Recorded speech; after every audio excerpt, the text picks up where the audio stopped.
For as long as I can remember, I've suffered from unnerving recurring dreams and night terrors. The How It Ends podcast is an exploration of daily life and the imprint it leaves on our memory and consciousness. This podcast is made by me, Micah Jones, with some help from my two closest friends, Elliot Cabral and Devin Williams. I'm not sure where this journey will take me, so follow along as I try to uncover the meaning of my dreams and finally get some sleep. I'm releasing this in real time, so if you're just joining, please start from the beginning, and thank you for listening.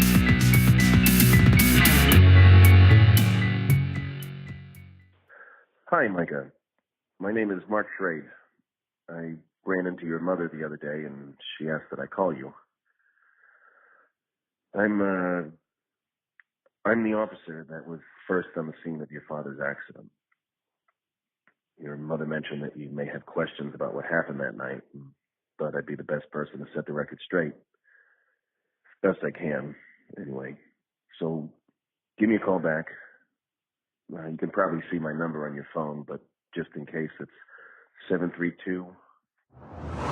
I can't believe I'm doing this. I'm currently sitting in front of Officer Schrade's house. Once I heard his voicemail, I called him immediately and asked if I could meet with him. And when he said yes, I just got in my car and started driving. And here I am. I don't think that I could do this on the phone.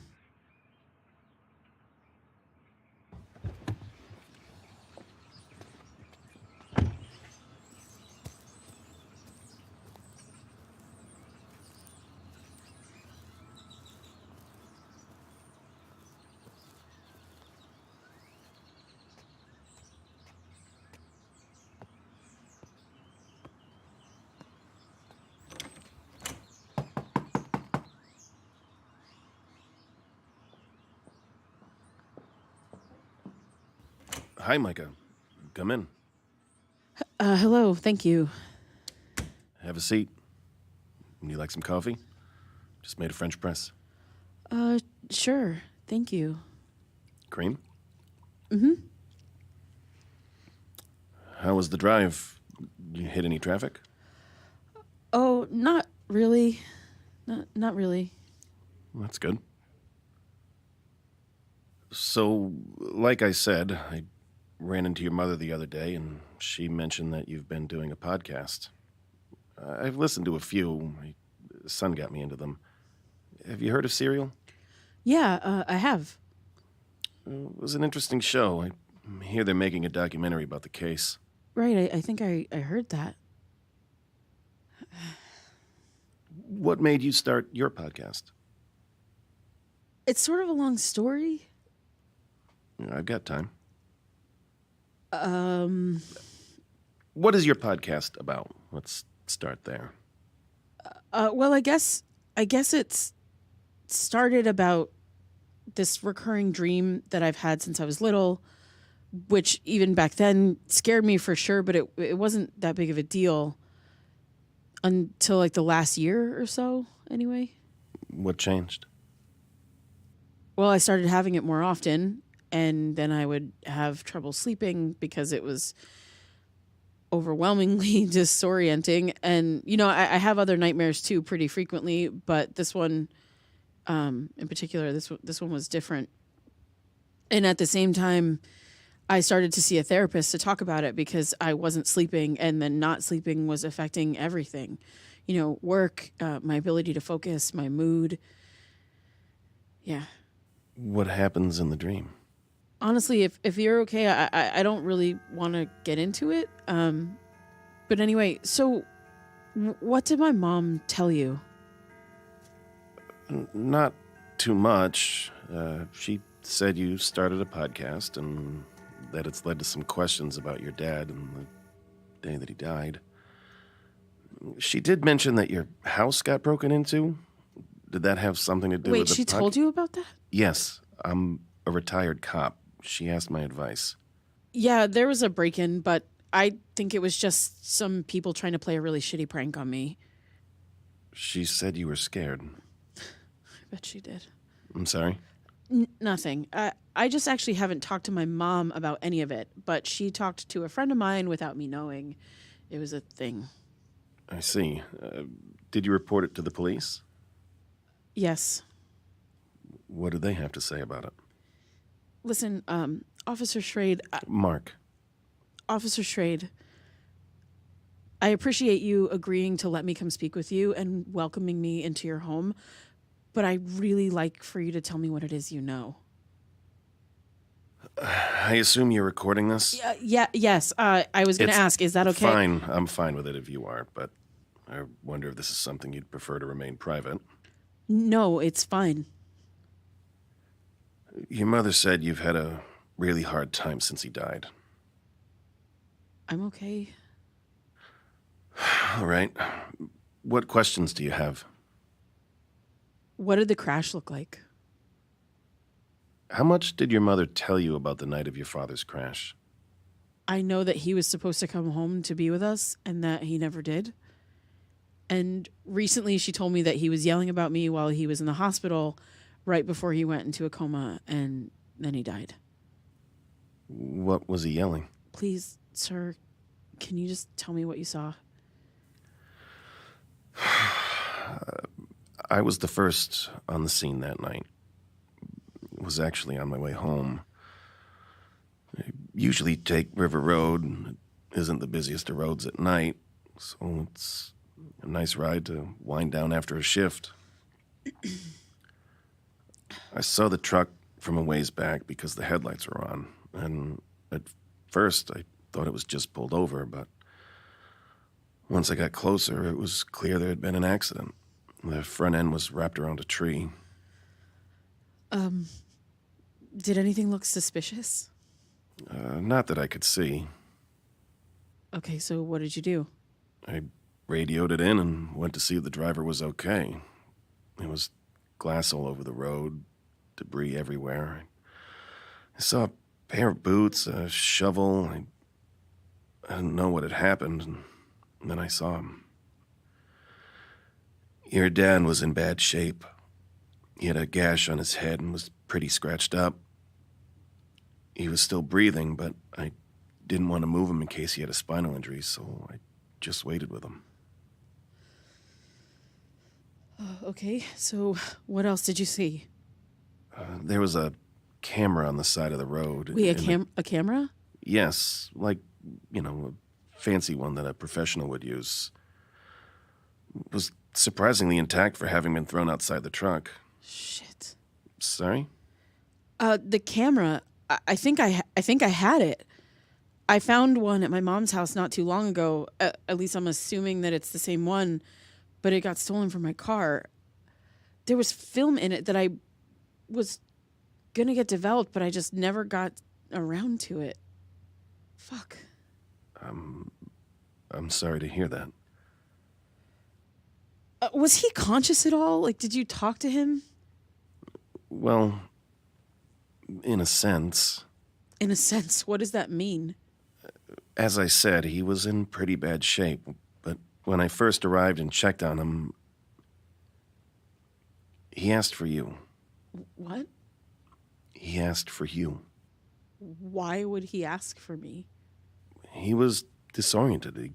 You were probably on his mind. It's not uncommon. Did you tell anyone? No, I don't think so. At the time, I didn't know who Micah was. What did he say to you? He just said your name a few times, and then asked where you were. I talked to him until the ambulance came, just so he knew he wasn't alone. Do you know what caused the crash? It was ruled an accident. Just so you know, he wasn't... My dad wouldn't do that. I'm not suggesting he would, only reassuring you. There's a lot of wildlife around there. It could have happened to anyone. What could have happened to anyone? He swerved to avoid hitting an animal and likely lost control of the car. That's it? Like he swerved to avoid hitting a deer or something and he just died because of it? Not exactly. It was a fox, but yes, again, it isn't uncommon. As I said, it could happen to anyone. Wait, what did you say? That it isn't unusual for wildlife to cause severe accidents, especially at night. No, about the kind of animal that it was. Oh, it was a small fox. No. That can't be it. I'm afraid it is. I saw the fox myself.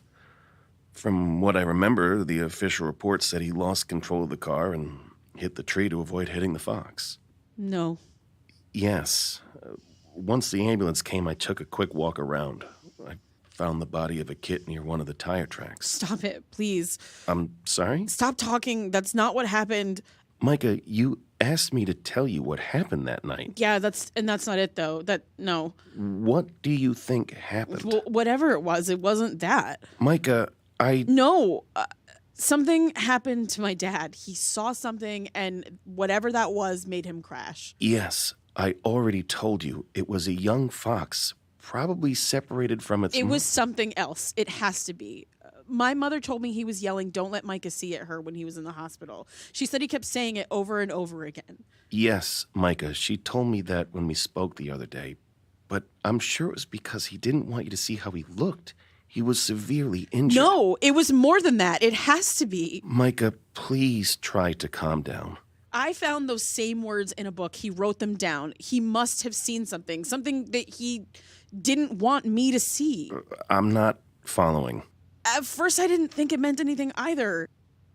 Nothing other than like a really creepy coincidence. But then Luke told me about something that happened to him on the road, that same road. Like something came after him in the middle of the night. It threatened him. It wasn't far from where my dad crashed. It's what made me start looking. Start looking for what? Micah, you for aren't answers. I don't think it was a coincidence that he crashed right there. I don't think it was an accident because it was near what happened to me and Luke and... Micah, it was an accident. He hit a fox and lost control of the car. He hit the tree hard enough to total his truck. I was there. No.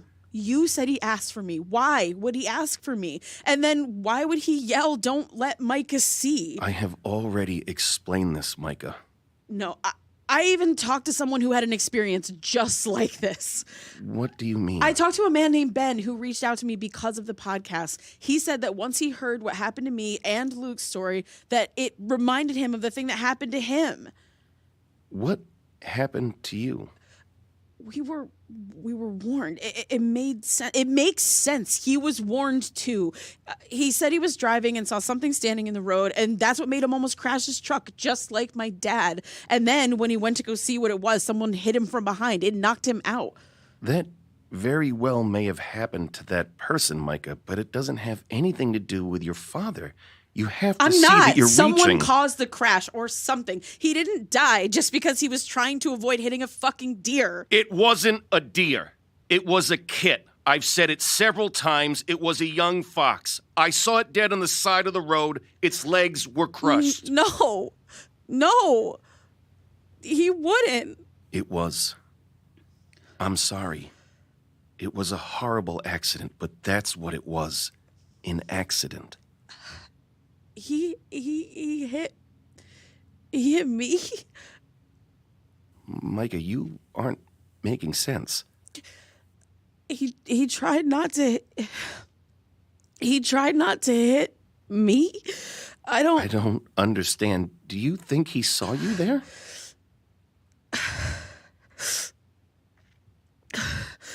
Micah, I'm going to shut off the recorder.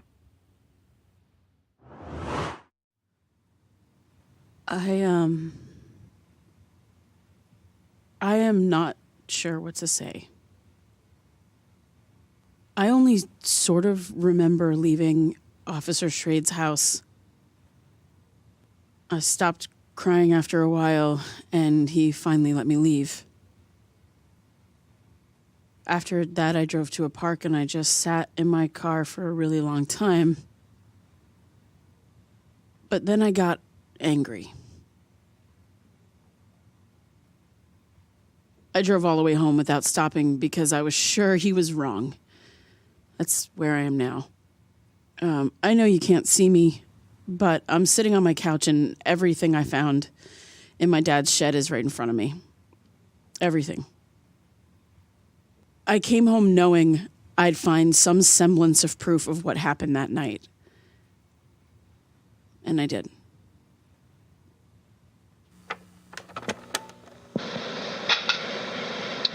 September 30th. Finally figured out what to do for Kit's birthday. It might take me a while to get it, but she will absolutely love it. October 18. Caught a glimpse today on a hike. It was far away. Definitely two of them.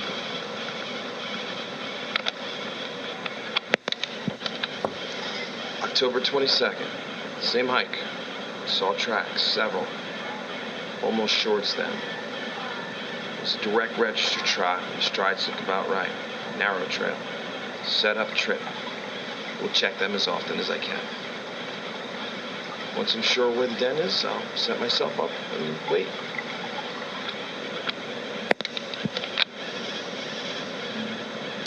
October 29. I got a blurry snap, but it's all I really needed. 2 red foxes, most likely mother and a kid. I'm gonna check again just to be sure. Busy week ahead, but should be able to on Friday. If all's good, plan to pack up my camera and spend all weekend if needed to get the shot. We'll get a frame for Kit's bedroom. I'm gonna give her the song that I wrote for her too.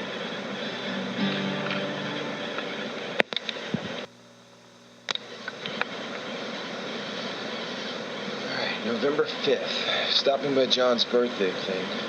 I'm gonna check again. I didn't listen to all the tapes that I found. I mean, I hadn't listened to them all because I didn't want to. I didn't want to listen to them all at once. I just miss him so much, and I've found this whole box of his voice. You get it, right? You get why I wouldn't. I had all the other stuff, like his sketches and the books that he used to read me. But the tapes were different. It was like being in the room with him again. I wanted to hold on to that. So I didn't listen. I saved them. The last note of that tape was the night he died, November 5th. It was the night of the accident. Officer Straight said he hit an animal, that he swerved to avoid hitting an animal and then lost control of the car, that his truck was wrapped around a tree. And then he said my name a few times, and he asked where I was. Officer Schrade said it was a young fox, a kit. Its legs were crushed, and it was dead on the side of the road. Don't let Micah see. I remember overhearing someone say, I don't know, maybe my mom say that, but before he went into a coma, you know, my dad was really out of it, not making much sense. I don't know why I remember that now. And she said he kept repeating, don't let Micah see. I don't know, maybe he thought he was still in the truck.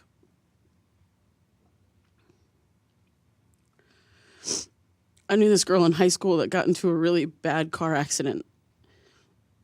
She said that the police got a hold of her mom, and without thinking, her mother just put her little brother in the car and raced over to the scene. And her little brother was confused and terrified by all the commotion, and for weeks after that refused to ride in a car. Maybe he thought my mom would rush out there and that she'd bring me. You know, if I saw the fox,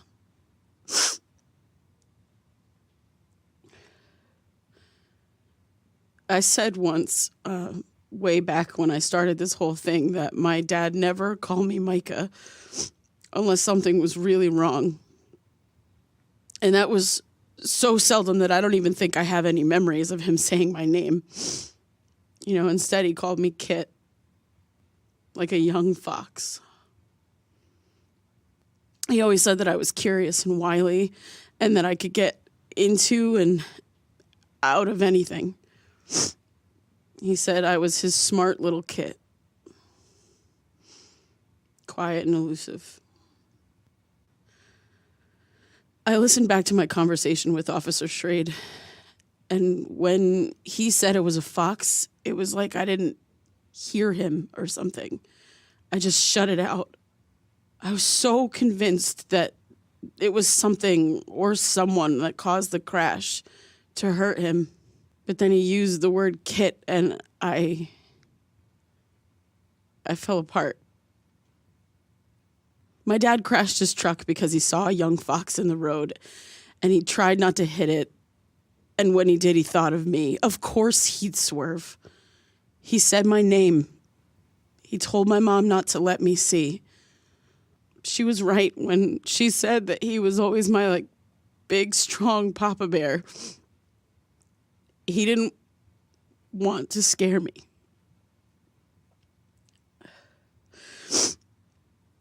I raced home from Schrade's house convinced I'd find something to prove him wrong. Something that would show him everything that I've been chasing means something. And instead, I found proof that my father always thought of me. That he'd been planning to camp out and take a photo of a fox family for me. I spent the last few months completely immersed in this, investigation? I thought I was building a case that what happened to my dad was linked with what happened to me that day in the park. Luke's encounter a Halloween night. Ben's story, maybe even the break-in. I'm not sure I said it out loud, but I thought maybe someone did want me to stop looking into everything. And I never really found out if it was a prank or not. But now it just seems like I'm an easy mark. I created this mess. Chasing monsters, ghosts, putting it all out here for anyone to hear. Because that was easier. Even with the thinnest of evidence, it was easier to believe in someone or something magical or monstrous. Something that can't be explained took my dad from me. A fucking car crash is just too boring. Too pedestrian to blink a person like my father out of fucking existence. He was everything. To me, to my mom, to his friends, to so many people. And an accident just made him disappear. So many people lose loved ones like this. 1 minute, that person is larger than life, filling a room with laughter, and the next, it's just empty. A hole that can't ever be filled by anything or anyone else ever again. How do you fucking rationalize that, even 10, 20 years later? That life is just that random. I know I am not special here. I don't think that I'm the only one that has gone through this or that this is the worst that someone could go through. I just need you to see why I clung to the possibility of it being anything else. Do you see?